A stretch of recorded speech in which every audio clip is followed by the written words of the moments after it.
Qurrata ayun itu bukan cantik, bukan pintar, bukan. Qurrata ayun itu adalah ketika istrimu, anak-anakmu dengan keimanan mereka kepada Allah bertemu dengan keimanan yang kamu miliki, dialah penenang kamu. Badai boleh terjadi di luar rumah, tapi tidak ada tempat yang paling damai kecuali di dalam rumah. Petir halilintar, kilat menyambar-nyambar ketika kita buka pintu, jegrek. Semua petir halilintar, badai hilang ketika kita menutup pintu dari dalam, seiring ketika kita sudah berada di dalam rumah kita.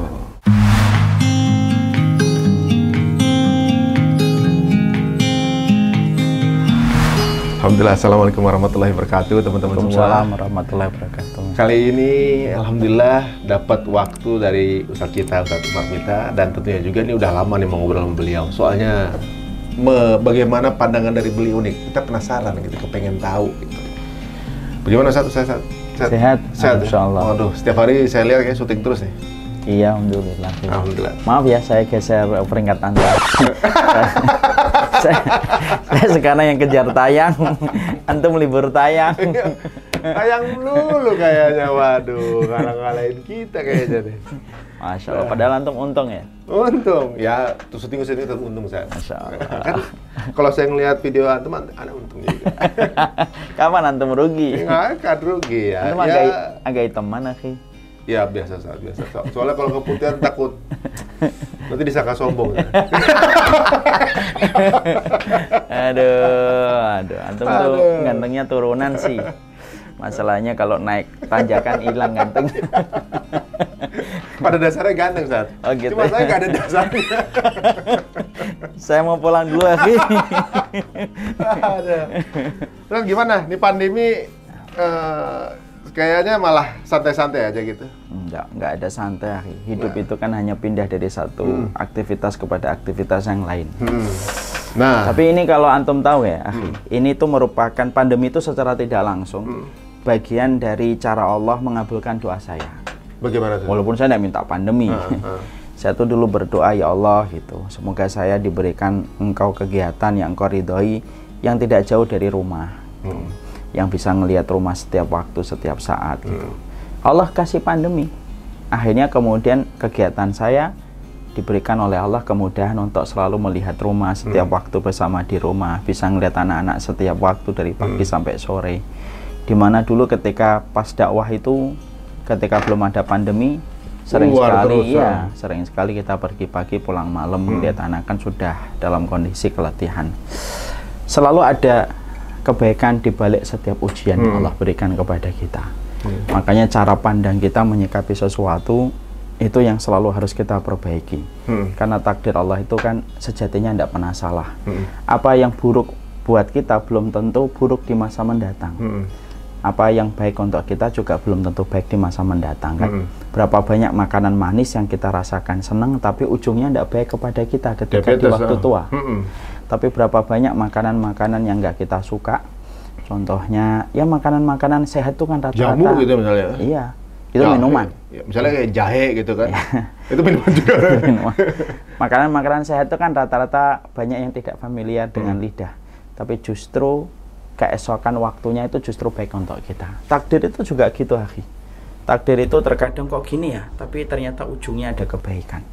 Makanya kita disuruh oleh Allah, kalau setiap takdir itu turun, kita cuma diperintahkan oleh Allah satu, sabarlah di ruang tunggu, maka Allah yang akan menentukan kebaikan pada ruang selanjutnya. Masalahnya kadang-kadang kita di ruang tunggu sudah nggak sabar, ruang selanjutnya nggak pernah datang. Gitu. Ya itulah tingkat kesabaran. Nah ini yang justru sebenarnya mau saya tanyakan juga, apalagi mungkin di zaman pandemi seperti sekarang nih Sat ya. Jadi maksudnya kalau untuk yang sudah menikah, tingkat perceraian. Nanti ngomong nikah kenapa? Apa? Kenapa antum ngomong nikah? Ya karena lingkungan udah nikahnya mulai nyindir-nyindir. Belum berani, Sat. Belum berani. Udah saya langsung itu di poin. Mau saya bongkar omongan antum sebelum kita syuting. Saya tawar aja, Sat ya. Pokoknya ya belum berani, Sat. Kalau yang itu belum berani ya. Udah tahu pasti. Belum berani ya? Bukan belum mau ya? Mau. Lelaki itu selalu mau, tapi belum tentu mampu. Oke, insya Allah. Ya. Enggak lah, nggak boleh gitu, akhi. Jadi misalnya ini kan maksudnya gini, di era pandemi ini banyak permasalahan itu beda-bedanya beda dari setiap polanya, itu tergantung orangnya kan gitu. Yang udah menikah, angka perceraian naik. Gitu. Masa sih pandemi ini perceraian naik ya?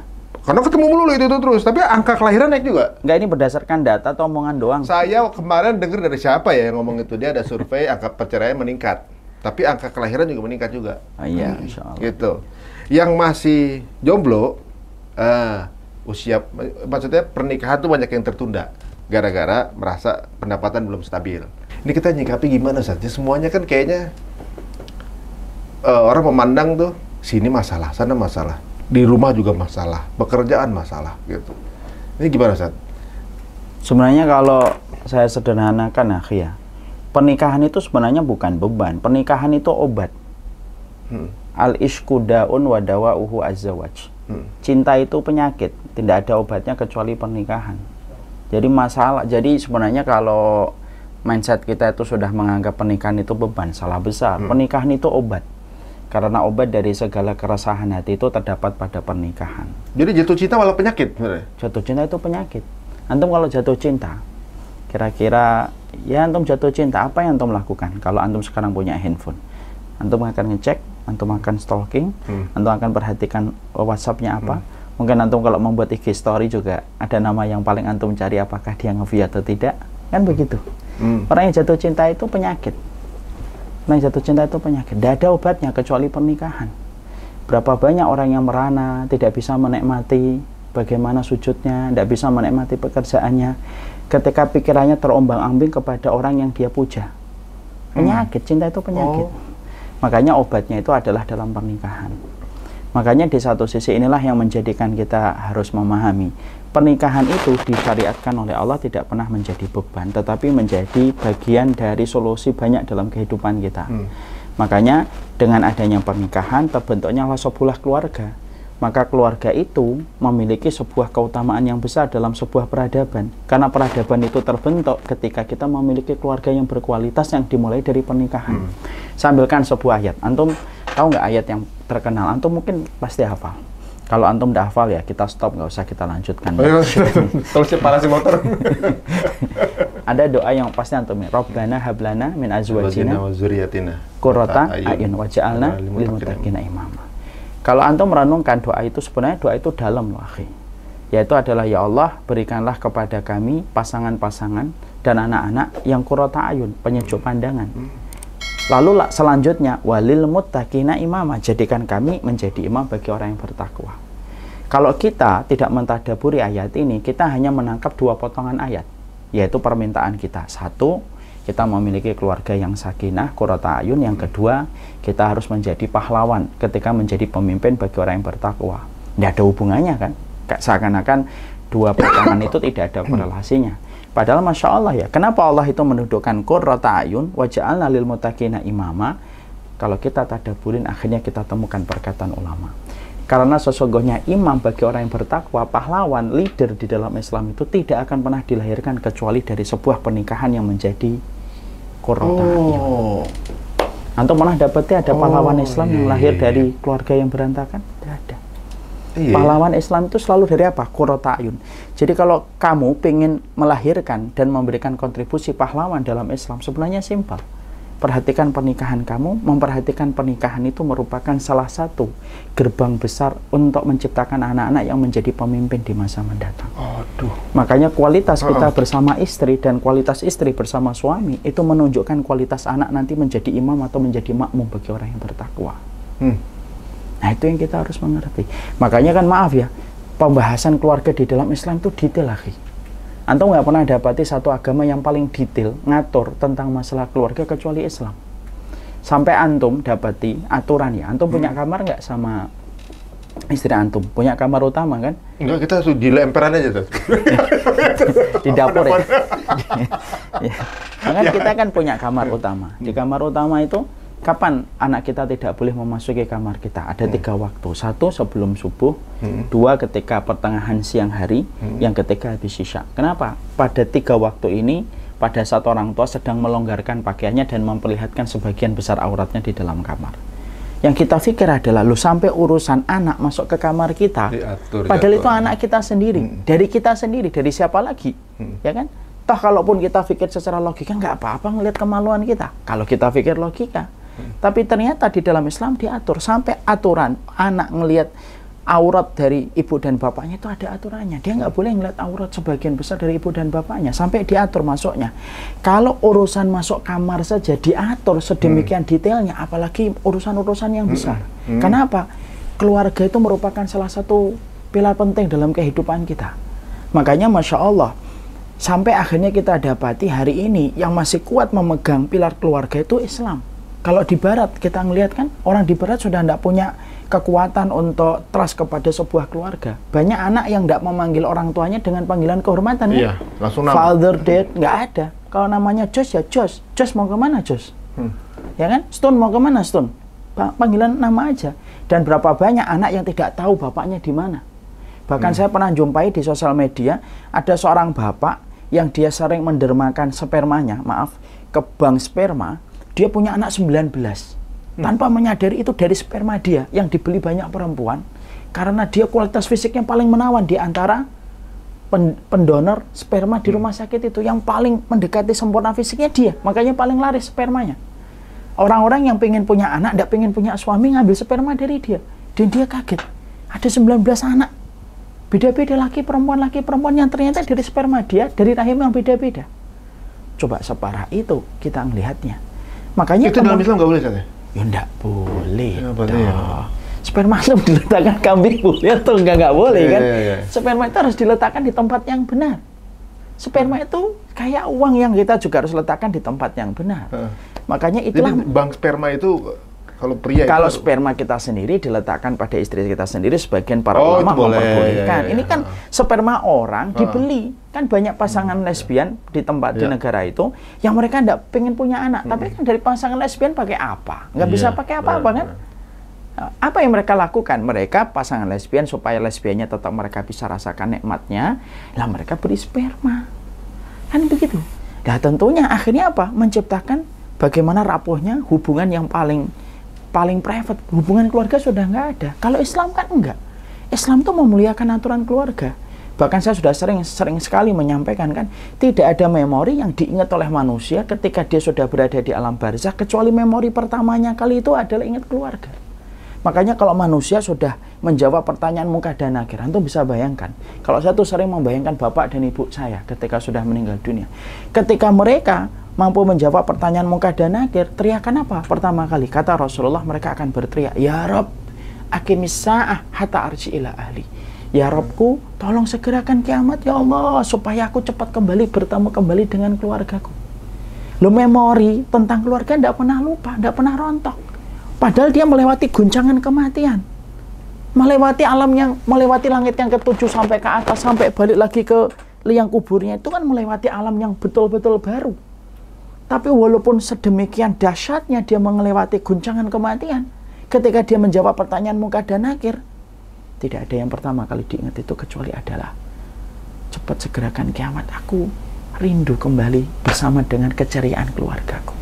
Ini menunjukkan betapa besarnya keluarga kan? Makanya aturan tentang keluarga itu banyak. Makanya kewajiban kita kepada keluarga itu banyak. Makanya jangan membuat aturan kalau kita tidak memberikan kewajiban dulu kepada keluarga kita. Aturan dari Allah banyak, aturan dari Rasulullah banyak. Kenapa? Memberikan kualitas dalam keluarga. Kenapa? Mungkin kamu kecewa dengan keluarga, tapi ketika kita berada pada alam barzakh, tidak ada yang diingat manusia kecuali adalah keluarga kecilnya, bapaknya, ibunya, anaknya, istrinya, suaminya. Karena itulah tempat ternyaman. Makanya kalau seorang mukmin, mereka sudah betul-betul menjalankan prosesnya. Kan dikatakan qurrata ayun. Antum tahu nggak artinya qurrata ayun apa? Qurrata ayun itu saya setuju dengan sebuah tafsir, takwil interpretasi bahasa. Antum pernah lihat onta itu anatomi tubuhnya, matanya itu ada sebuah bulu yang turun secara otomatis kalau terjadi badai. Kan di padang pasir kan terjadi badai. Maaf ya, saya sering ke Arab, antum kan jarang ya saya cerita. Mau ke Korea. Onta itu kalau kemudian sudah jalan, kalau ada badai dia tetap bisa jalan. Padahal kuda yang lainnya itu berhenti. Kenapa onta tetap bisa jalan walaupun badai menerbangkan debu, menerbangkan pasir luar biasa? Karena ternyata pada anatomi onta itu ada sebuah bulu mata yang turun. Secara khusus kalau terjadi badai, bulu mata itu betul-betul menutupi mata dari pasir dan debu, sehingga kemudian onta tetap bisa jalan walaupun badai itu sekencang apapun. Itulah yang dikatakan oleh para ahli tafsir bahasa. Itulah yang namanya qurrata ayun tuh kayak gitu. Qurrata ayun itu bukan cantik, bukan pintar, bukan. Qurrata ayun itu adalah ketika istrimu, anak-anakmu dengan keimanan mereka kepada Allah bertemu dengan keimanan yang kamu miliki, dialah penenang kamu. Badai boleh terjadi di luar rumah, tapi tidak ada tempat yang paling damai kecuali di dalam rumah. Petir halilintar, kilat menyambar-nyambar ketika kita buka pintu, cekrek. Semua petir halilintar, badai hilang ketika kita menutup pintu dari dalam, seiring ketika kita sudah berada di dalam rumah kita. Makanya itulah yang disebut dengan qurrata ayun. Kalau kualitas kita sudah qurrata ayun, disitulah akhirnya dekat dengan sebuah doa kita berikutnya, waj'alna lil muttaqina imama. Anak-anak kita akan mudah untuk kemudian diarahkan kepada pahlawan-pahlawan yang menjadi leader bagi kaum yang beriman ketika mereka datang dari qurrata ayun keluarga mereka. Makanya Masya Allah itulah pernikahan. Makanya pernikahan itu istimewa. Satu-satunya syariat, sebagian ulama mengatakan satu-satunya syariat yang masih disisakan dari dunia dalam kehidupan di surga itu syariat nikah. Syariat sholat selesai, syariat tawaf selesai, syariat puasa apalagi selesai, syariat sabar sudah selesai. Seiring dengan ditiupkannya sangkakala oleh malaikat Israfil, lalu dibukanya pintu surga dan neraka. Semua syariat di dunia selesai. Tapi masih ada satu syariat yang disisakan. Apa itu? Syariat pernikahan. Sampai akhirat nanti? Sampai di surga. Ya Allah ya Allah. Mana dalilnya? Awal-awal surat Al-Baqarah. Walahum fiha azwajum mutahharah. Dan sesungguhnya bagi penduduk surga itu pasangan-pasangan bagi mereka yang disucikan. Makanya tidak ada yang sendirian. Karena apa? Saking istimewanya keluarga di hadapan Allah, Allah syariatkan di dunia, Allah syariatkan di surga. Saking nikmat yang Allah limpahkan di dalam sebuah keluarga itu. Maka itulah pernikahan. Makanya Masya Allah itulah yang kita jumpai. Jadi salah besar kalau kita menilai bahwasanya pernikahan itu beban. Pernikahan itu obat. Pernikahan itu solusi. Pernikahan itu keberkahan yang tidak kita jumpai ketika kita belum menikah. Berapa banyak orang ngomong, dulu sebelum nikah saya nggak dapat apa-apa, tapi setelah nikah saya bisa membeli satu persatu barang-barang yang tidak pernah saya bayangkan. Iya, benar. Padahal gajinya nggak cukup. Sebenarnya secara kalkulasi logika, rasionalitas, gajinya sebenarnya nggak cukup. Tapi kenapa kok bisa beli semua itu dan dia dapatkan? Karena keberkahan itu bekerja tanpa terlihat oleh kasat mata. Dia bekerja di belakang kita, mewujudkan kebaikan-kebaikan yang kita dapatkan. Nggak bisa dihitung secara logika manusia. Nggak bisa kalau sudah ngitung. Jadi kadang-kadang kalau di era pandemi banyak yang orang nih nggak betah di rumah gitu. Berarti ada masalah itu saya. Justru rumah itu adalah tempat yang paling berkah, yang paling betah maksudnya kan. Iya, makanya kemudian kalau kita mendapati keluarga kita belum qurrata ayun, harus bergegas untuk memperbaiki. Ya akhirnya kemadharatan dan keburukan lebih besar daripada kemaslahatan yang kita jumpai. Pasti ada sesuatu yang salah. Sesuatu yang salah itulah yang menjadi sebab dari hilangnya keberkahan dan hilangnya pula sebuah qurrata ayun dalam sebuah keluarga yang kita miliki. Pernikahan itu kayak pernikahan itu, Masya Allah ya, ini teguran untuk saya juga. Pernikahan itu kayak mawar, tapi ada durinya. Pernikahan itu kayak permukaan air laut yang indah, tetapi tanpa kita sadari di bawah permukaan laut itu ada karangnya yang siap melukai kita. Kadang-kadang nggak melukai kita, melukai hati ibu kita, melukai hati bapak kita. Ya kan? Kadang-kadang kita ini senang gitu sama istri kita, tapi kemudian melukai hati bapak dan ibu kita, akhirnya kita kecewa betul sama istri kita. Sama, istri kita kemudian senang sama kita, tapi kita sering melukai hati orang tuanya.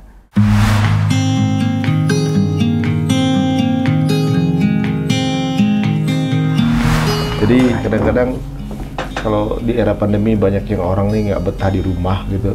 Berarti ada masalah itu saya. Justru rumah itu adalah tempat yang paling berkah, yang paling betah maksudnya kan. Iya, makanya kemudian kalau kita mendapati keluarga kita belum qurratu a'yun, harus bergegas untuk memperbaiki.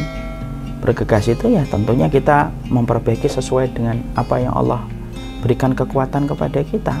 Cepat harus segera diatasi. Dan banyak sebab sih, akhi. Saya tuh ngomong ini juga sebenarnya kan menasihati diri sendiri ya. The best learning itu is teaching ya. Sebaik-baik belajar itu yang ngajarin gitu loh. Karena kita nasihatin diri kita sendiri. Karena ternyata banyak sebab. Salah satunya yang paling penting itu apa? Gak ada ilmu sebelum kita nikah. Orang kalau sudah gak ada ilmu sebelum nikah, ya berantakan. Saya belajar simpel gini aja. Antum di universitas ada yang namanya Fakultas Teknik Mesin. Berapa tahun belajar teknik mesin? Itu orang bisa sampai 4 tahun lah. Apa istimewanya mesin sampai 4 tahun? Padahal dia benda mati. Iya. Tapi orang lulus belum tentu kerja lagi. Lulus belum tentu kerja. Iya. Tapi orang bisa kemudian mempelajari teknik mesin sampai 4 tahun. Dan kemudian nilainya, mungkin karirnya akan ditentukan ijazah sebesar apa dia memahami mesin yang dia pelajari selama kuliah. Padahal itu hanya memahami mesin. Anehnya, kita nikah itu memahami sebuah benda yang tidak statis tapi yang dinamis, bergejolak hatinya, bergejolak perasaannya, panjang logikanya, tapi malah kita itu tidak pernah mempersiapkan ilmunya. Akhirnya apa? Ya akhirnya kemadharatan dan keburukan lebih besar daripada kemaslahatan yang kita jumpai. Pasti ada sesuatu yang salah. Sesuatu yang salah itulah yang menjadi sebab dari hilangnya keberkahan dan hilangnya pula sebuah qurratu a'yun dalam sebuah keluarga yang kita miliki. Nah, ini menarik kan. Itu kan berarti ada yang salah itu pada saat kita memulai. Banyak yang orang ketika menikah itu justru memang lebih pada nafsu gitu misalnya kan, atau tanpa ilmu apa-apa kemudian ujuk-ujuk nikah gitu misalnya. Ada juga yang mempersiapkan kalau nanti menikah berkeluarga akan seperti apa gitu. Jadi saya setuju sama pandangan Ustadz bahwa Islam ini mengatur apa keluarga itu unlimited, jadi maksudnya range-nya bukan cuma di dunia. Apalagi pas dibilang amal jariah terpanjang itu kan doa anak yang soleh gitu kan. Masya Allah. Menurut saya ini kan konsep parenting yang paling hebat. Berarti kan kita memang orang Islam memang diwajibkan untuk ngajarin anak terus kita harus jadi ngajarin anak dah.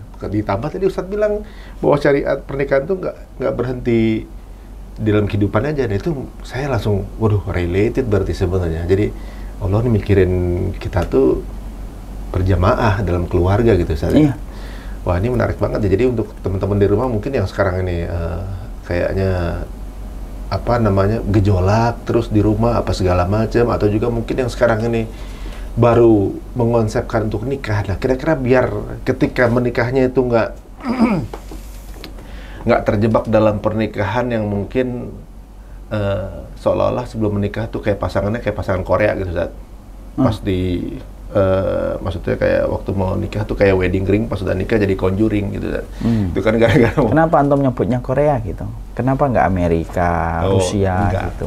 Korea kan sekarang lagi drama Korea lagi romantis lah. Seolah-olah kayaknya bukan karena Korea.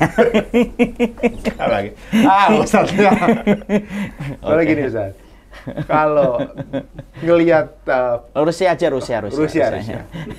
Enggak, tapi sisanya suka nonton film Korea. Oke. Jadi waktu kalau nonton film Korea tuh romantis semua, Ustaz. Kadang-kadang pemainnya yang di film itu menikah, mereka tuh sampai menikah tuh saking romantisnya, fansnya sampai histeris. Oh mereka nikah di support segala macam.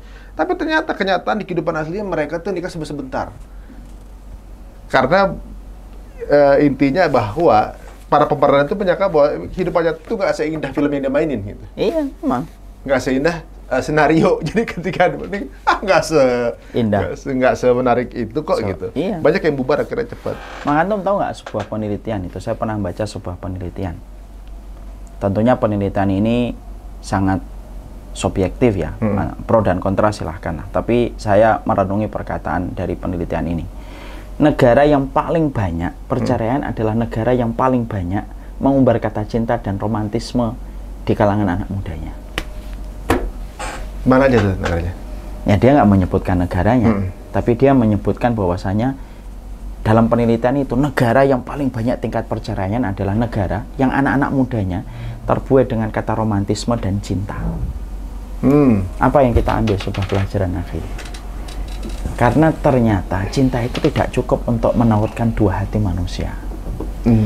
Cinta itu sesuatu yang sangat mungkin akan hilang disebabkan kekecewaan. Cinta itu akan sangat mungkin berkurang disebabkan dengan berbagai macam kekagetan kita mendapatkan kekurangan pasangan kita.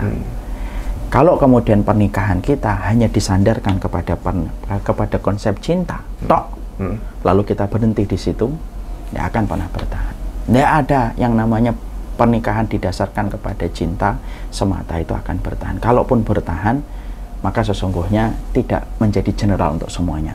Tetapi disinilah kita belajar. Kalau saya tuh sering mentadaburi gini, akhi, ada kekuatan yang lebih daripada kekuatan cinta, yaitu adalah bagaimana memastikan kita menghalalkan seseorang di hadapan kita. Ini menghalalkan seseorang itu di hadapan Allah betul-betul karena Allah. Karena ketika kita menemukan kekecewaan, antum menemukan kekecewaan, saya menemukan kekecewaan, itu kan pasti. Laki-laki logikanya panjang, perasaannya pendek. Perempuan perasaannya panjang, logikanya pendek. Itu pasti akan gesekan, nggak mungkin nggak gesekan. Maka kemudian harus ada kekuatan besar yang lebih kuat daripada kekuatan cinta, dibalik kita membangun kesamaan antara logika dan perasaan yang berbeda antara laki-laki dan perempuan, dan itu adalah Allah. Makanya ini kelihatan normatif, tapi penting banget. Saya itu gini, kenapa orang tua kita dulu nggak pernah kenal konsep cinta macam-macam, tapi pernikahannya mereka itu panjang, iya, sampai tua. Nggak neko-neko. Nggak neko-neko. Padahal nggak macam-macam, nggak pernah lihat sinetron macam-macam. Mungkin mereka jadul, mereka mungkin zaman dulu, tapi kemudian mereka memiliki sesuatu yang tidak kita pahami oleh kita hari ini. Apa? Kekuatan mereka ihtisab mengharapkan pahala, bahwasanya pernikahan itu ibadah. Dan mereka kaitkan itu kepada Allah. Makanya ketika sudah dikembalikan sama Allah, kalau cintanya berkurang, Allah yang akan menambahkan. Kalau kasih sayangnya menipis, maka Allah yang menebalkan. Karena yang menggenggam hati istri kita siapa? Allah. Yang menggenggam hati kita siapa? Allah. Kita ini kadang-kadang songong gitu loh. Kalau sudah nikah, merasa kita ngasih nafkah, merasa bahwasanya kita mengendalikan perasaannya. Nggak bisa. Yang mengendalikan perasaan dia berbolak-balik itu Allah. Ini benar satu tuh. Banyak yang bikin punya pola gitu. Udah punya duitnya, ngasilin nafkah, lu nurut sama gua. Begitu iya. Jadi. Padahal kita lupa bahwasanya dia tetap makhluknya Allah. Kalau kemudian kita pengen menaklukkan dia, maka cara yang paling gampang adalah merajuklah dan mendekatlah kepada pemilik hatinya. Pemilik hatinya itu ya Allah itu. Makanya dalam pernikahan itu, akhi, coba lihat. Apa sunahnya kita kalau baru nikah? Kalau kita baru nikah, sunahnya itu adalah sholat 2 rakaat. Setelah ijab kabul, disunahkan kita kecup keningnya dulu. Ya, kita kecup keningnya. Antum belum nyium keningnya kan dulu kan? Kelihatan dari tatapan. Antum belum cium keningnya. Iya, sininya kan keningnya. Iya, antum berdoa. Allahumma inni as'aluka khairaha wa khaira ma jabalta 'alaiha wa a'udzubika min syarriha wa syarri ma jabalta 'alaihi. Antum berdoa. Cium keningnya, ubun-ubunnya. Ya Allah, aku minta kebaikan wanita ini dan kebaikan yang Engkau anugerahkan kepadanya, dan aku berlindung dari keburukan wanita ini dan keburukan yang Engkau anugerahkan kepadanya. Apa sih filosofnya kita sunnah itu? Jangan hanya mengamalkan sunnahnya, betul itu sunnah, tapi pasti ada filosofnya. Allah ingin ngajarin kepada kita melalui syariat sunnah itu. Kamu nggak akan mungkin menaklukkan istrimu yang kuat perasaannya kalau kamu tidak meminta tolong sama Allah ketika kamu meniatkan pernikahan ini karena Allah. Itu yang pertama. Setelah itu disuruh ngapain? Disuruh kemudian kita sholat 2 rakaat. Apa filosofnya kita sholat 2 rakaat, sholat sunnah mutlak setelah kita pernikahan? Jadi pernikahan sebelum kita nyambut tamu dan lain sebagainya, atau habis nyambut tamu, ajak ke dalam istrinya. Jangan buru-buru itu, tapi kita sholat, wudhu, sholat. Suruh sholat. Imam dia jadi makmum, kita jadi imam. Sholat sunnah mutlak 2 rakaat bareng-bareng berjamaah pertama kali. Kenapa harus ada sholat sunat mutlak 2 rakaat? Ada filosofnya. Bukan semata-mata itu sunnah. Filosofinya apa? 1, supaya menegaskan kepada pasangan ini, kalian itu biduknya, kalau tidak ngarah ke tempat sujud yang kalian melihat Allah di dalam sholat itu, kalian akan berantakan kehidupan kalian. Filosofi yang pertama. Makanya kita sholat menghadap siapa? Allah. Kenapa pas pertama kali? Kenapa kita kok pas pertama kali ketika nikah nggak disuruh makan korma? Karena tidak ada hubungannya. Kenapa kita nggak disunahkan makan dulu kayak kita ketika Idul Fitri? Karena nggak ada hubungannya. Tapi kenapa kok disuruh untuk sholat? Supaya memahamkan kepada kalian berdua ketika baru nikah. Pernikahan kalian ini harus memiliki sebuah roadmap yang jelas, yaitu melihat Allah dalam kehidupan kalian dalam pernikahan. Itu yang pertama. Yang kedua, pernikahan kalian itu harus diniatkan ibadah. Makanya tidak ada pemandangan yang paling indah dari seorang istri ketika melihat laki-laki yang baru saja menghalalkan dia, kecuali dia lihat laki-laki itu di atas sajadah. Dan tidak ada pandangan yang paling menyejukkan dari seorang suami ketika dia salam, kecuali dia mendapati istri saya telah berkomitmen menjadi makmum, makanya dia menjadi makmum saya dalam salat ini dan kehidupan berikutnya. Kenapa? Gara-gara belum gitu. Tapi itu dalam banget ya, maksudnya apa? Jadi di awal itu seolah-olah malah saya memandang dari sisi yang ini romantis banget sebenarnya. Dengan sunnah itu aja romantis ya. Jadi seolah-olah kayak suami istri kayak laporan, ya Allah, ini loh saya bawa nanti mau. Betul. Insyaallah. Makanya kan kalau kita sholat 2 rakaat sujud, kita curhat sama Allah. Inilah jawaban dari doa-doaku. Jadikanlah dia adalah jodohku yang baik dan tepat. Karena jodoh itu kadang-kadang baik tapi nggak tepat.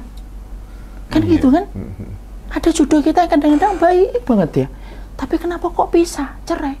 Dia mungkin baik untuk kamu, tapi mungkin nggak tepat. Yang kita minta sama Allah itu jodoh itu yang baik dan tepat. Lah tepat itu, kalau baik itu, kita tahu standarnya keimanan. Kalau tepat itu ada 3. Baik untukmu, baik untuk akhiratmu, dan baik untuk keluargamu. Kadang-kadang kemudian kita itu mendapatkan jodoh baik.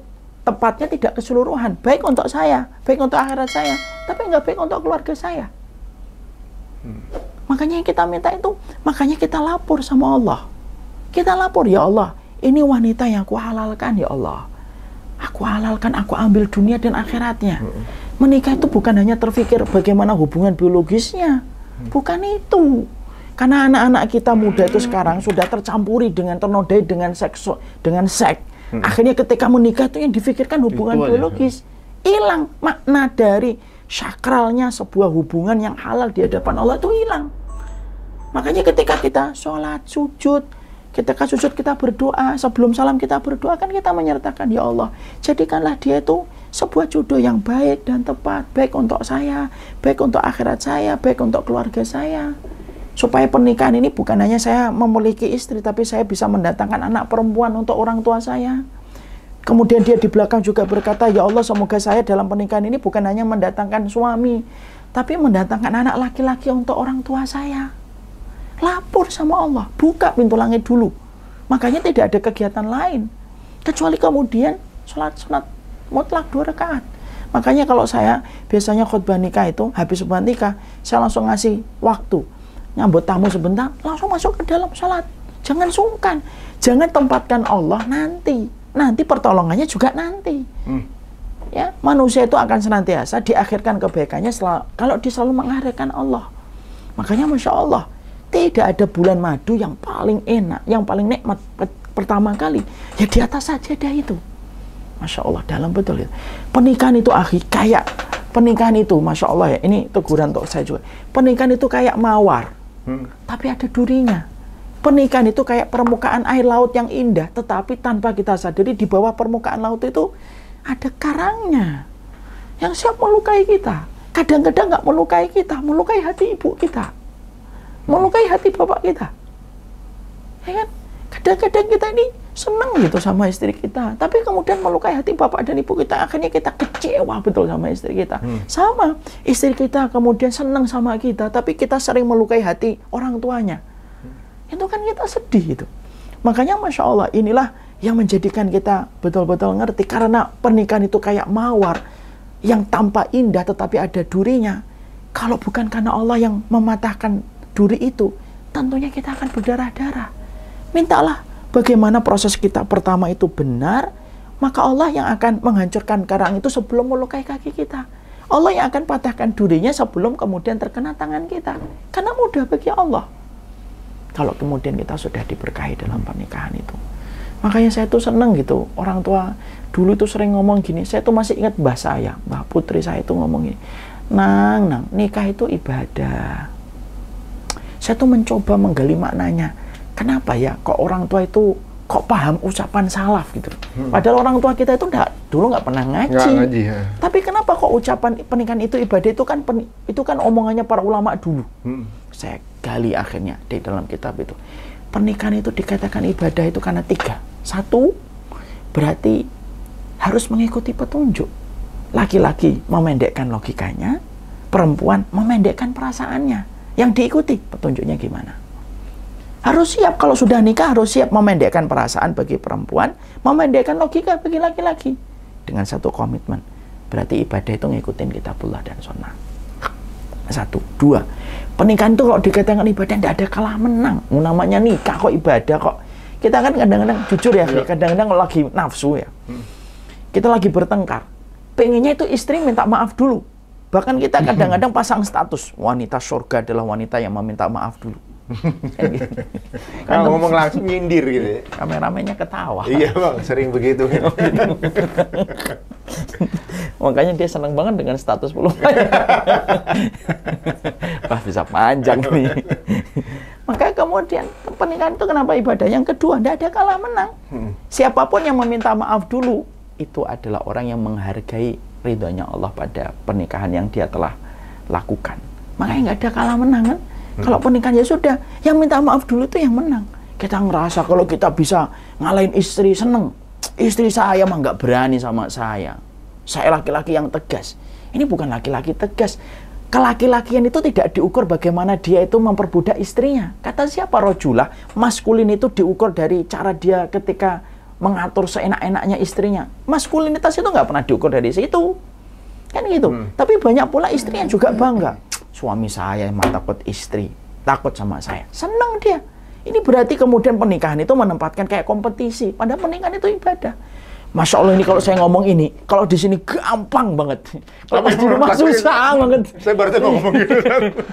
Padahal kalau kita lagi bertengkar itu, Masya Allah. Ini kayaknya dari sini turun ke bawah, di sini ke bawah, semua hadis pengen kita keluarkan. Kadang-kadang kita pengen ngomong, kurangnya apa sih saya jadi laki-laki itu kurangnya apa? Kan gitu kan? Padahal tanpa kita sadari, orang yang kita halalkan itu sudah dikatakan oleh Nabi. Dia itu makhluk yang tercipta dari tulang rusuk yang paling bengkok. Loh, memahami itu kok lupa terus kita itu. Itu tinggal bengkokin kita yang terlalu tegang aja, tinggal bengkokin aja. Loh, antum tahu nggak? Rasul itu mengatakan, fa innal mar'ata khuliqat min dila'in fa inna a'waja syai'in a'laha.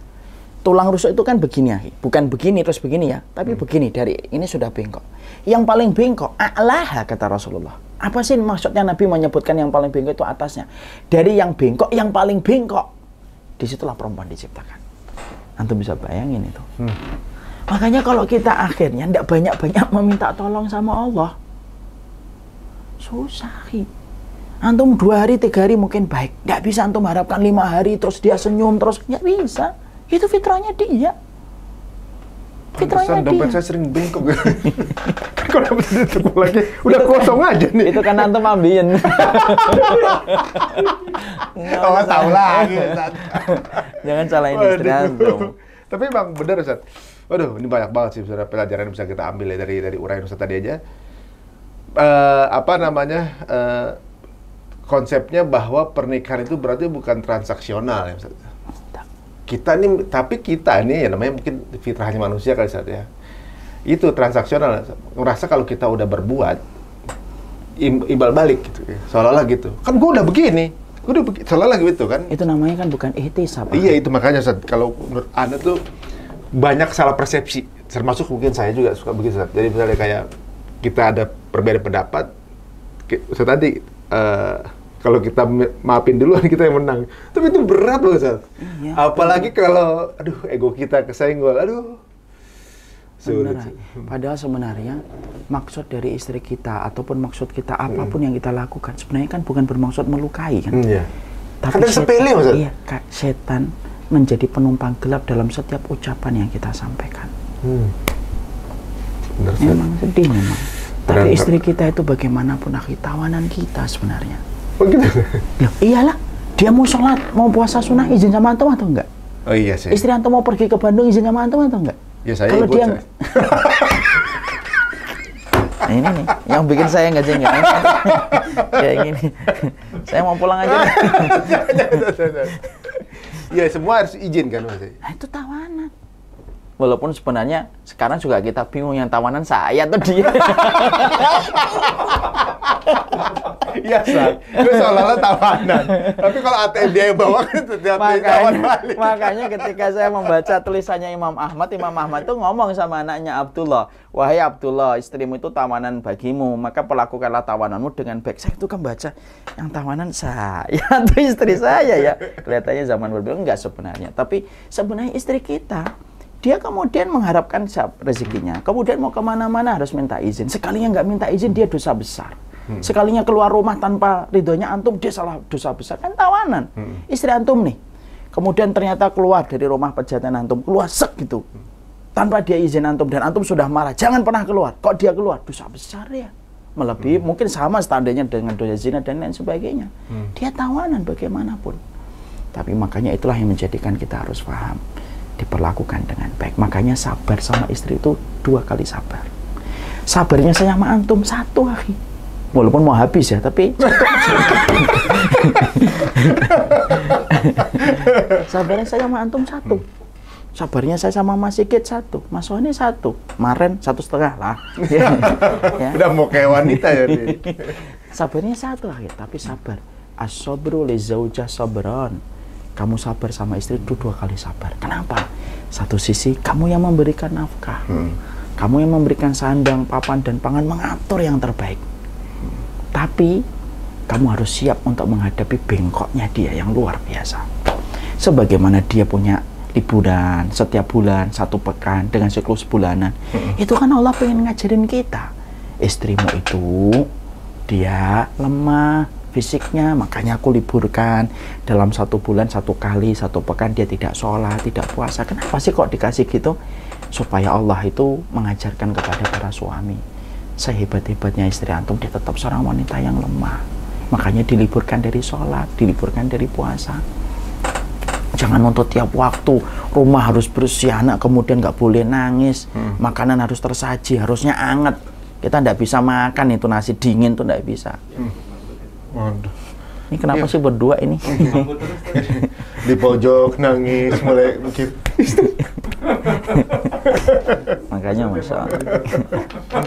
Makanya Masya Allah ya. Saya tuh sangat kagum dengan sebuah tulisan. Hargailah istrimu karena dia yang tahu aibmu. Tapi dia tetap bertahan berada di sampingmu untuk dipertanggungjawabkan di hadapan Allah. Kalau seorang wanita, mereka sudah betul-betul menjalankan tugasnya, menyenangkan hati suaminya ketika dipandang. Pesona 1000 wanita di luar rumah secantik apapun tidak akan pernah membuat dia tertarik dan menyandarkan hatinya. Karena ketenangan itu bermula ketika wajahnya seorang istri itu menyenangkan. Wajah istri menyenangkan itu tidak harus cantik, akhi. Bisa jadi dengan sifatnya, perbuatannya. Jadi suami itu ada 4 fungsinya. Pertama jadi suami, yang kedua jadi kekasih, yang ketiga jadi partner, yang keempat menjadi ayah dari anak-anaknya. Kita ini kadang-kadang nggak ngerti kapan menempatkan ini. Padahal Rasulullah itu menjalankan 4 fungsi ini.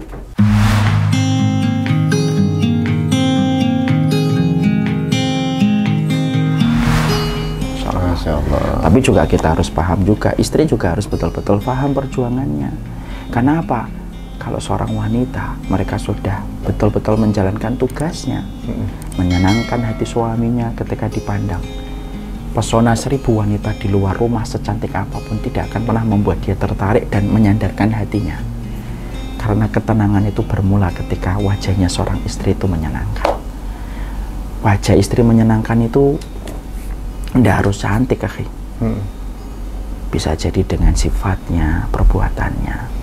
Coba kita lihat ya, kenapa Rasulullah itu ketika beliau mencari istri, walaupun beliau pernah ditolak ya sama Ummu Hani namanya, tapi beliau itu nikahnya dengan Khadijah. Saya tuh lagi nyari, tapi belum ketemu. Kenapa Allah itu memilihkan seorang janda kepada nabinya dan rasulnya yang Allah tahu ujiannya paling berat di antara semua nabi? Dan iya itu. saya belum menemukan jawabannya. Tapi yang jelas saya ini takzim betul sama Ibunda Khadijah. Menurut saya luar biasa ibu kita ini yang satu ini tuh, Masya Allah. Beliau nikah dengan Rasulullah SAW, betul-betul menempatkan dirinya dengan mengorbankan zona nyamannya dia. Makanya Ibunda Khadijah itu sampai diberikan, sampai Allah dan Malaikat Jibril, itu bisa bayangkan, Allah Malaikat Jibril memberikan salam khusus untuk Ibunda Khadijah. Lalu kemudian Rasulullah memberitakan, ya Khadijah, wahai Khadijah, Allah itu memberitahukan bahwasanya Allah memberikan kabar gembira dengan rumahmu di surga. Ada dua sifat yang dikatakan oleh Rasulullah. Rumahmu nanti hening dan rumahmu tidak ada keletihan. Para ulama itu membedah sifat rumah yang dimiliki oleh Bunda Khadijah. Kenapa? Kok rumahnya hening? Untuk menggantikan keramaian yang didapatkan Ibunda Khadijah ketika beliau nikah sama Rasulullah. Rumahnya itu pintunya buka tutup, buka tutup, buka tutup. Kedatangan dengan para sahabat yang ingin belajar keislaman. Yang kedua, kenapa tidak ada keletihan? Karena perempuan yang paling letih menemani Rasulullah di awal-awal di kota Mekah itu adalah Ibunda Khadijah. Dia mengorbankan zona nyaman. Padahal kita sepakat ya, rumah itu istana mungilnya seorang wanita. Tapi zona nyaman itu dikorbankan oleh Ibunda Khadijah kepada Rasulullah. Bahkan saking saya kagumnya, Rasulullah itu ketika sebelum jadi nabi, beliau itu tahanus ke Gua Hira. Naik ke Gua Hira. Antum pernah kan ke Gua Hira? Antum lihat Kak, perjalanan nabi naik ke Gua Hira itu sebuah aktiviti, sebuah hobi yang sebuah hal yang tidak sama sekali lazim dilakukan pemuda pada saat itu. Laki-laki pada saat itu hobinya nggak ada yang naik gunung. Nggak ada orang yang kemudian naik ke gunung, itu nggak ada. Antum bisa bayangkan kan, seorang Ibunda Khadijah, ini suaminya belum jadi nabi loh. Belum jadi rasul loh. Artinya pemberitaan surga dan neraka itu belum kuat. Belum ada. Iya. Tapi kemudian Rasulullah pergi ke Gua Hira, Ibunda Khadijah itu tidak pernah protes. Atau bisa bayangkan itu. Padahal perbuatan itu tidak lazim dilakukan oleh laki-laki pada zaman itu. Mungkin dianggap aneh begitu. Iya, kalau orang tahu kan aneh. Tapi sama sekali Ibunda Khadijah itu tidak pernah ngomong, ngapain sih ya Rasul, ngapain sih Muhammad, suamiku, kenapa sih kamu pergi ke Gua Hira malam-malam, kamu itu ada apa pikiran kamu, gitu kan begitu. Kan nomornya gitu. Sekali lagi ya, Ibunda Khadijah pada saat itu belum beriman. Jadi belum pemberitaan surga dan neraka itu belum ada. Masya Allah, ketika akhirnya beberapa waktu sering kemudian ke Gua Hira, pagi-pagi pulang dalam kondisi gemeter. Coba, apa yang dikatakan Ibunda Khadijah? Ibunda Khadijah tidak pernah ngomong kepada Rasulullah, tuh kan Muhammad, kamu sih aneh-aneh malam-malam. Biasanya gitu semua kalau istrinya. Pagi-pagi ketakutan, makanya jadi laki-laki yang lazim gitu. Enggak sama sekali. Diselimutin itu suaminya. Lalu kemudian beliau berkata kepada Rasulullah Muhammad, engkau adalah laki-laki yang baik, penyambung tali silaturahmi, kemudian memuliakan tamu, orang yang amanah. Coba ditenangkan hati suaminya itu. Pantas kalau kemudian Rasulullah itu pemenang hatinya adalah Ibunda Khadijah. Disitulah kita akhirnya paham. Seorang wanita tidak akan pernah dia bisa untuk mendapatkan ridho suaminya kalau dia berbuat baik kepada suaminya karena suaminya. Karena apa? Berbuat baik kepada suami tidak akan bertahan kecuali hanya beberapa hitungan hari.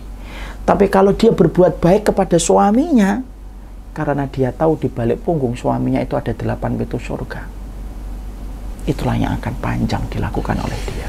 Istri saya harus lihat ini, benar harus. Makanya nah, ini salah satu kesalahan kayak gini nih. Makanya kemudian medan jihadnya wanita itu apa? Yaitu mendapatkan ridho dari suami. Berat, iya beratnya, namanya jihad itu tidak ada yang ringan. Coba kita bayangkan orang berjihad di Palestina apa? Bawa senjata, pergi ke tempat yang berat, risikonya nyawa.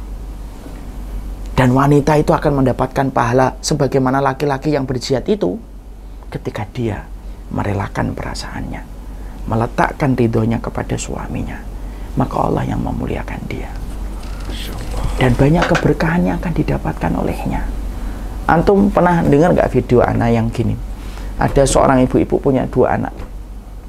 Lalu dia tanya kepada seorang syekh guru besar, "Syekh, kenapa ya anak saya pertama kok susah dididik, tapi anak kedua saya baik banget?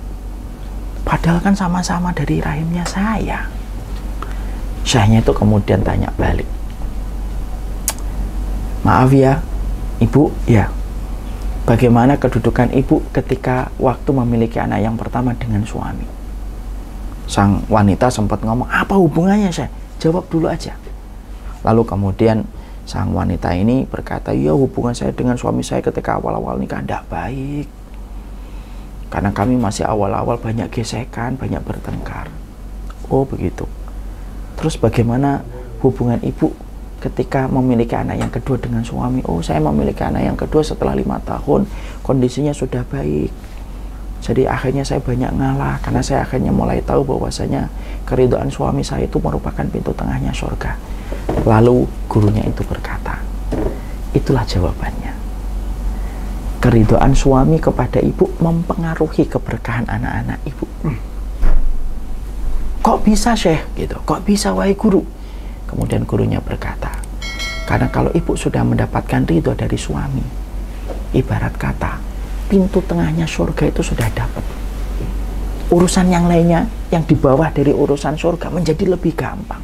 Wong urusan pintu tengahnya surga sudah dapat, bukan hanya pintu tengahnya. 8 pintu surga sudah selesai kan kalau sudah diridhoi oleh suami kan? Berarti kalau urusan anak yang lebih ringan daripada 8 pintu surga itu akan lebih mudah lagi. Makanya ketika ibu tidak mendapatkan ridho dari suami, impact-nya itu bisa kemana-mana. Masya Allah, perempuan itu langsung ngangguk-ngangguk gitu. Nah tentunya mendapatkan istri kayak gini, itu tidak luput dari pendidikan kita, kewajiban kita mendidik, kewajiban kita sabar, kewajiban kita harus ngasih waktu, kewajiban kita harus luwes memahami mereka. Itu kan tidak gampang. Iya. Kalau asupan juga termasuk? Asupan sangat mempengaruhi. Teman-teman dengar kisah nyata, ada seorang ulama dulu ngomong gini, saya pernah mengasih suapan yang syubhat kepada istri saya dan anak saya. Saya dapetin selama 1 tahun istri saya dan anak saya selalu cekcok dengan saya. Berarti pada satu suapan. Satu suapan ya. Berarti ini introspeksinya banyak banget ini ya, terutama untuk pribadi atau juga mungkin teman-teman ada yang juga punya kendala yang sama, mungkin misalnya ya dalam rumah tangga memang kadang-kadang nggak melulu mulus ya, maksudnya pasti ada ada juga selisih paham gitu. Ada kalanya selisih paham itu selesainya enak, ada yang kayaknya kalau masalah yang itu tuh aja nggak kelar-kelar gitu. Ada yang masalah sepele kok nggak bisa difahamkan gitu. Kan itu berarti memang ujung-ujungnya dari yang barusan diutarakan Ustadz ya. Ini istri saya mesti nonton ini ya. Siapa tahu hal-hal dari keridhaan suami itu sangat berpengaruh. Antum juga jangan ngambil keuntungan pribadi. Ini yang saya nggak suka. Ngambil kepentingan pribadi itu nggak suka saya. Padahal sekarang ada kewajiban. Dari sisi lain, sekarang sebentar gini. Dari sisi sebelahnya. Di sisi lain. Antum kan juga harus paham, akhi. Sebagai suami itu harus luwes. Makanya saya sering beberapa waktu ini tuh saya lagi nasihatin diri saya sendiri. Jadi suami itu ada 4 fungsinya. Pertama jadi suami, yang kedua jadi kekasih, yang ketiga jadi partner, yang keempat menjadi ayah dari anak-anaknya. Kita ini kadang-kadang nggak ngerti kapan menempatkan ini. Padahal Rasulullah itu menjalankan 4 fungsi ini. Udah gitu ditambah di pemimpin negara juga. Pemimpin negara itu nggak usah disampaikan kan, itu nggak berkaitan sama istri. 4 ini saja. Lihat Rasulullah itu pernah lomba lari sama Ibunda Aisyah. Lomba lari, komandan perang, orang yang paling takut sama Allah, kemudian orang yang paling ditaatin oleh para sahabat, yang mereka rela memberikan apa saja untuk Nabi, lomba lari sama Aisyah. Rasulullah menjalankan fungsi apa itu? Fungsi kekasih. Ayo lari. Hal-hal konyol dikerjakan, itu fungsi kekasih.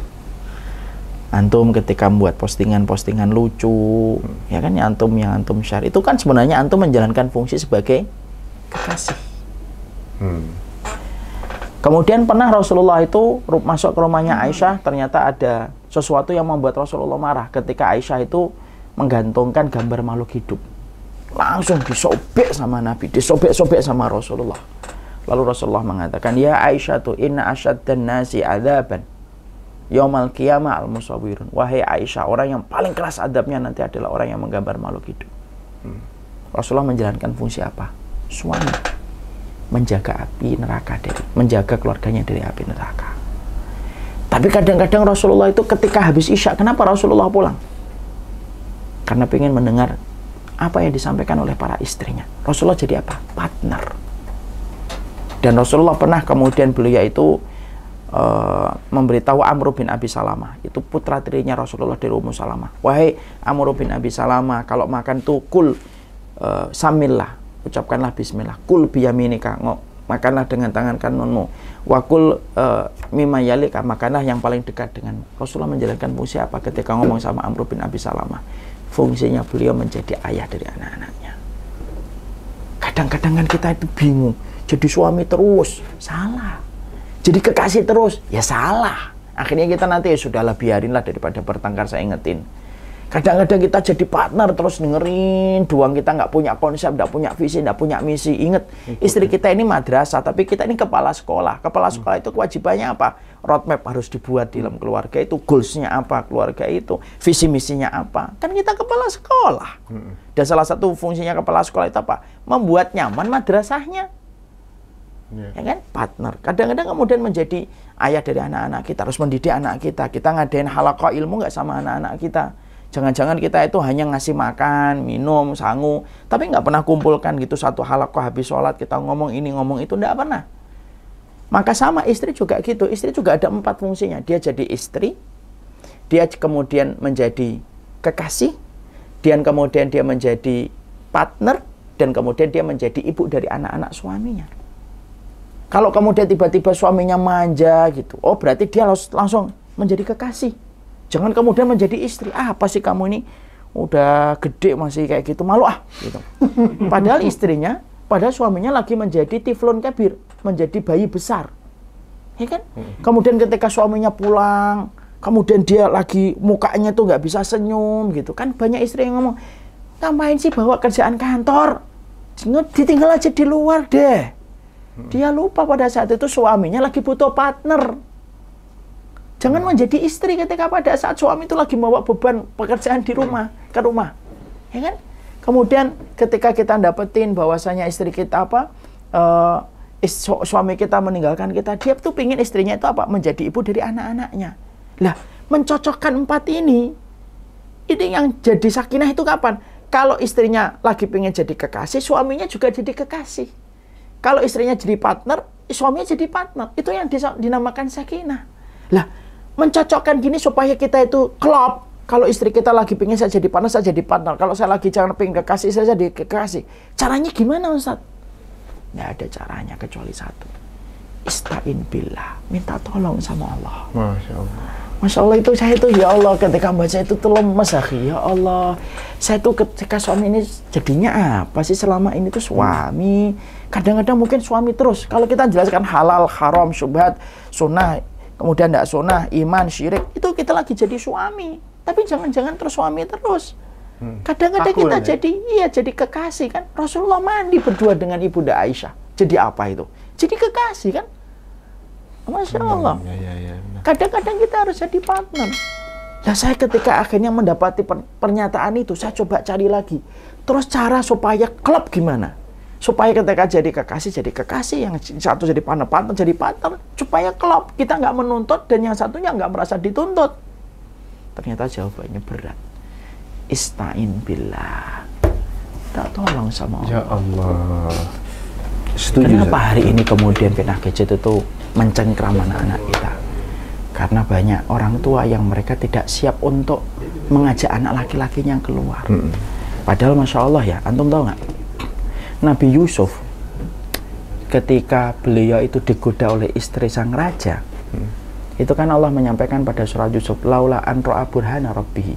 Kalau dia tidak melihat tanda Robnya, pastilah dia akan melakukan perzinahan itu. Pertanyaan kita, yang dilihat Nabi Yusuf tanda Robnya itu apa? Masya Allah ya, ternyata kita ini kalau mau menerima ilmu, banyak sekali hal yang kita bisa dapatkan.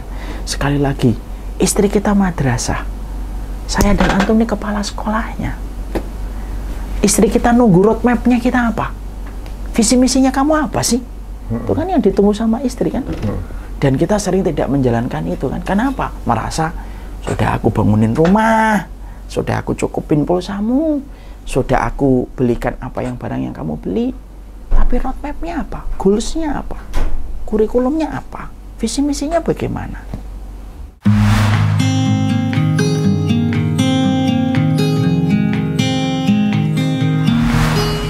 Waduh, ini banyak kebuka nih teman-teman semuanya. Dari awal tadi kan kita udah dibuka sama Ustadz Wanita bahwa pria sama wanita tuh punya dua hal berbeda. Satu besar logika, satu besar perasaan, dan satu lagi kebalikannya. Iya. Jadi laki-laki panjang logikanya, pendek perasaannya. Perempuan panjang perasaannya, pendek logikanya.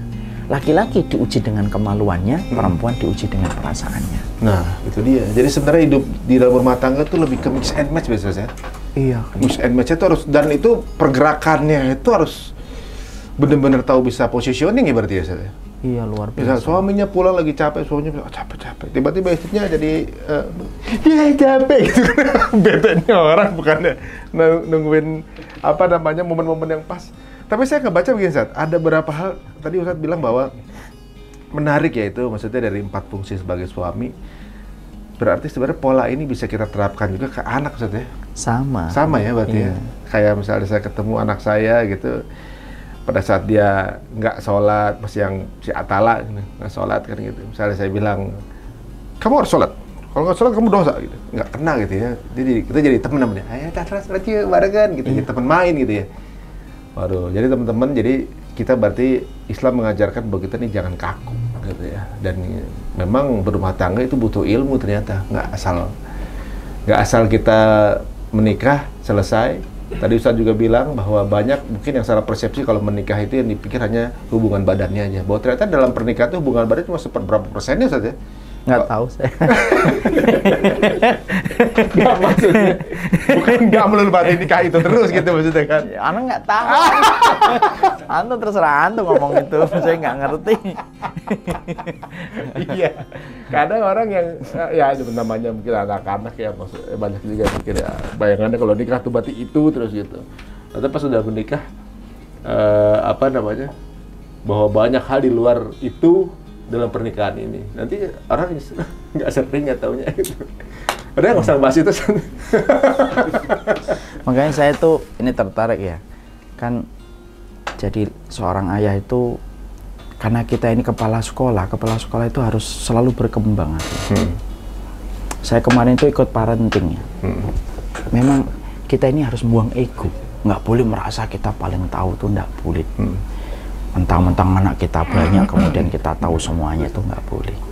Saya tuh kemarin ikut parenting gitu, Masya Allah ya, saya tuh baru tahu gitu, ternyata anak laki-laki itu ternyata salah satu explore yang harus dilakukan anak laki-laki itu dari orang tuanya itu apa? Memang harus sering ngajak keluar. Kalau enggak, jatuhnya kepada fitnah gadget. Setuju. Kenapa hari ini kemudian fitnah gadget itu mencengkram anak-anak kita? Karena banyak orang tua yang mereka tidak siap untuk mengajak anak laki-lakinya keluar. Padahal Masya Allah ya, antum tahu nggak? Nabi Yusuf ketika beliau itu digoda oleh istri sang raja, itu kan Allah menyampaikan pada surat Yusuf, laula an ra'a burhana rabbih.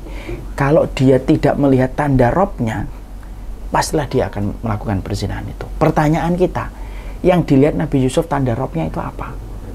Sebagian tafsir mengatakan yang dilihat Nabi Yusuf itu adab neraka yang Allah timpakan kepada orang yang berzina. Sebagian itu enggak. Sebagian itu menampakkan gambar ayahnya Yakub yang mengingatkan kemudian Yusuf tentang semua pelajaran yang pernah disampaikan oleh ayahnya. Apa yang kita ambil pelajaran di situ? Pendidikan karakter itu dari ayah. Saya tuh ya Allah tersentak di situ dalam banyak hal itu, Masya Allah. Itulah perkara yang kita ini kadang-kadang nggak ngerti. Ya, makanya beliau itu sampai menyampaikan di kelas itu, saya tuh sekarang bukan hanya homeschooling tapi travel schooling. Karena anak saya laki-laki. Homeschooling itu lebih cocoknya untuk anak perempuan. Anak laki-laki itu butuh explore. Makanya tadi sore kan saya tuh dapetin ketika istri saya Bibu, WA saya, Bi ini Basam lagi kesepian gitu.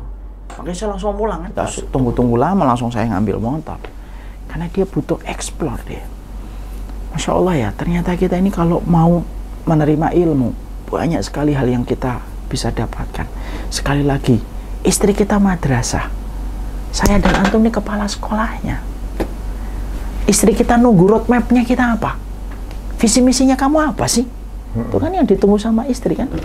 Dan kita sering tidak menjalankan itu kan? Kenapa? Merasa sudah aku bangunin rumah, sudah aku cukupin pulsamu, sudah aku belikan apa yang barang yang kamu beli.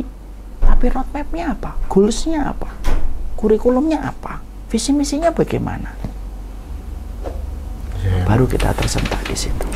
Duh, banyak koreksi nih saat sepertinya ya. Memang apalagi di zaman sekarang ini di mana orang zamannya online semua ya. Gadget semua di rumah. Ya benar juga Ustaz tadi bilang bahwa anak laki-laki itu lebih banyak keluar. Kayaknya itu juga mungkin salah satu alfa di dalam, jujur aja, dalam keluarga kita juga yang dulunya sholat di masjid barengan pakai motor kita kalau pagi gitu. Sekarang ada uzur kan nggak bisa berangkat juga misalnya. Kehilangan momen itu gitu. Momen kita motoran berdua, momen kita olahraga berdua, momen macam-macam. Kemarin waktu awal-awal juga saya sempat ngajak Gavin nge-gym gitu kan. Pegel udah, tapi dia happy sebenarnya. Cuma nextnya lama di gadget ya lebih banyak explore di gadgetnya sampai mungkin sama keluarga sendiri waktunya hilang gitu kan. Ya itu yang saya merasa juga benar juga ya Mas Karno. Untung belum terlalu lama hal ini terjadi. Memang kebanyakan tugas sekolah itu banyakkan di gadget. Sekarang mungkin udah waktunya yuk sebagai ayah-ayah semua, yuk kita sekarang ngajak anak-anak kita explore aktiviti laki-laki kalau gitu. Iya, ini semua ujian buat kita semua, termasuk saya kan gitu kan, Masya Allah gitu. Kita ini kadang Masya Allah ya bisa ngomong sama teman kita panjang 2 jam 3 jam, tapi ngomong sama anak kadang-kadang ya Allah banyak sekali setannya gitu. Nanti bentar kan gitu. Padahal kalau kita ngomong, coba tadi kita ngobrol dari habis asar, ya kan kita antum sudah kesini kita ngobrol selalu ada tema. Tapi ketika ketemu anak, setan tuh langsung bangun barrier yang luar biasa. Masya Allah, astagfirullah. Iya benar juga. Ini kan saya tadi mikir, saya ngomong kayak gini tuh langsung saya kayak nampar diri saya, ya Allah gitu. Kalau kita sama anak kita tuh bingung ngomong apa gitu. Padahal kan harusnya gen darah yang mempertemukan kita dengan anak itu yang paling mungkin untuk menjadikan kita itu harusnya bisa ngomong apa aja sama anak kita. Antum lihat nggak tayangan viral yang beberapa hari ini? Ada seorang bapak-bapak ngomong sama anak kecil kayak ngomong sama orang dewasa, ketawa-ketawa yang sedang viral itu. Mana Malaysia? Saya tuh ya Allah kagum gitu.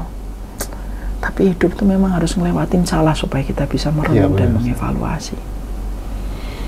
Ini jelek banget sih hari ini saya nih. Waduh, banyak banget ini yang saya dapetin hari ini.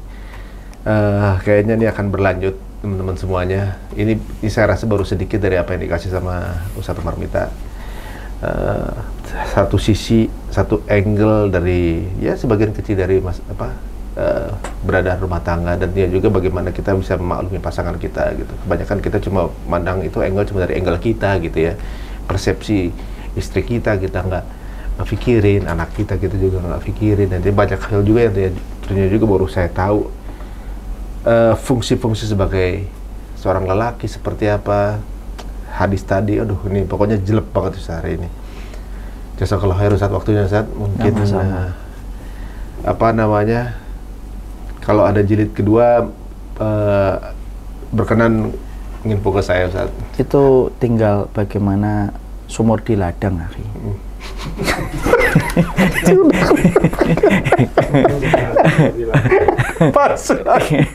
Kalau ada sumur di ladang, apa sih? Kita menumpang mandi. Ya, bolehlah kita menumpang mandi. Kalau ada umur panjang, boleh kita berjemaah. Ya, berarti tergantung sumur di ladang. Masalahnya ladang sekarang udah gak ada sumurnya. Ya, PDAM jadi real estate, Ustaz. Ya, oke. Waduh, Masya Allah. Jazakallah khair waktunya, Ustaz. Ya. Saya jazakumullah khair, akhi. Antum sudah datang ke Bekasi. Bekasi itu harga mati, ya kan? Bekasi itu kan antum kan ya, tempat yang lain kan harga tawar dan harga nego. Jazakumullah khair atas kedatangannya. Bekasi itu sebuah kota dengan satu huruf. Bekasi. Memang kenapa sih banyak orang Bekasi itu yang mendapatkan cita-citanya? Saya ngelihat itu 2 tahun terakhir ini gitu. Kenapa banyak orang Bekasi itu mendapatkan cita-citanya? Karena mereka itu adalah masyarakat yang banyak terdolimi, doa-doa mereka menembus pintu langit. Waduh, baru mau saya lanjutin tadi. Ada tema lain dari Bekasi, langsung saya tahan. Iya, Waduh. Ya teman-teman, mudah-mudahan masih ada subur di ladang. Jadi bisa silaturahmi ke sini lagi. Dan jangan lupa juga teman-teman semua untuk mendapatkan ilmu yang luar biasa dari Ustadz Umar Mita, bisa subscribe YouTube-nya Ustadz Umar Mita, yaitu Syamila ya nih? Umar Mita Syamila. Umar Mita Syamila. Dan juga ada kelas-kelas dari Ustadz Umar Mita yang bisa diikuti. Apa namanya, kemarin itu kan From Earth to the Earth. Salah, jangan gitu spellingnya. From the earth to the earth. Jadi kalau the ketemu dengan huruf vokal itu bacanya bukan the tapi the. From the earth to the earth. Keren kan? Orang Bekasi spellingnya jangan dilawan. The earth to the earth. Itu yang pertama. Ya akan keluar kedua apa namanya? Ketiga apa? From the earth to the sky. A letter to Allah. Apa? A letter to Allah. A letter. To Allah. Yang nggak gitu juga. Tanggal 31 Maret. 31 Maret teman-teman ya. Yang kedua apa tuh? Itu yang kedua. Yang pertama Journey with Quran. Journey with Quran. From the earth to the sky. Apa? From the earth to the From earth. the earth dan juga a letter to Allah. Iya. Wow. Waduh, mudah-mudahan bermanfaat dan kita akan ketemu lagi. Jangan lupa untuk subscribe dan juga doakan kita berdua juga mudah-mudahan diberikan keberkahan sama Allah dan diberikan keistiqomahan. Mudah-mudahan Ustadz kita sehat terus ya. Amin. Amin. Antum Ya juga dan keluarga antum semoga antum selalu mampu menjadi suami, Amin. partner, Amin. kekasih, Amin. dan ayah dari 3 anak antum yang luar biasa. Amin. Anaknya 3 tuh ya? Anaknya 3 kan? Anaknya. Anaknya. Iya, udah. Anaknya 3 anak ya? Iya. Selebihnya tanggung jawab antum. Tolong ya Omo Venita kalau ada apa-apa dengan Ari, saya tidak ikut tanggung jawab. Saya betul-betul berlepas diri. Semoga berkah semuanya. Semoga keluarga kita menjadi keluarga yang nanti kita akan bertetangga di surga. Amin ya rabbal alamin. Masya Allah. Kita tutup dengan assalamualaikum warahmatullahi wabarakatuh.